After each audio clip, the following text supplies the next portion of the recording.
History Spotlight, brought to you by HEC Media and the Missouri Historical Society. Hello, I'm Dr. Jody Sowell, president of the Missouri Historical Society in St. Louis, and this is History Spotlight.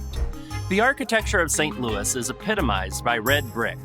Public historian Amanda Clark explains why the Hill neighborhood is responsible for the bricks that built St. Louis. Ask most people today why they are coming to the Hill, and they'll quickly say the food. But if you ask them why did the Italian immigrants come here, whose food traditions that we enjoy now, and the answers are not quite so quick. The answer's all around us in the form of St. Louis's beautiful red bricks.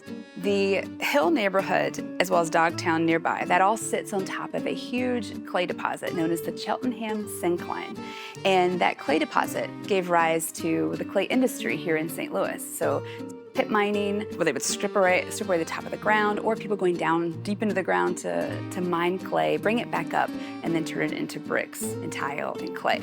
The Hill neighborhood, bound by Kings Highway, Hampton, Southwest, and Manchester Road, was originally known as Fairmont Heights.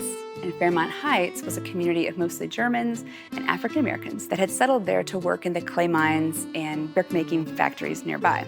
In the late 19th century, you start to see a wave of northern Italian immigrants that move into the area, starting to work in those jobs. And at first, it's mostly men living in boarding houses and makeshift housing. Over time, though, they start to bring family members to the area. They build churches, they build schools, they build permanent homes, and an Italian immigrant community starts to form. That same exact thing is happening not too far away, just to the north in the Dogtown neighborhood. Irish immigrants were moving to the area, working in the clay mines and creating community there.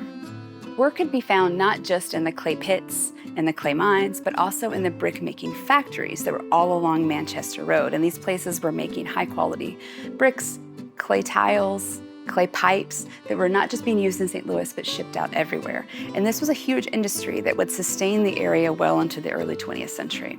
There's still a few clues left on the landscape to this not-so-distant past. One is Barra Park. Barra Park now has soccer fields and a playground, but originally that was Laclede Christie Mine number 7. So you see that physical space left in the built environment. Also, you have businesses like Volpe Foods, right? They've been a staple on the Hill since 1902, but they got that early success because they were making these small sausages that were perfect for the miners to put in their pockets and take down into the mines.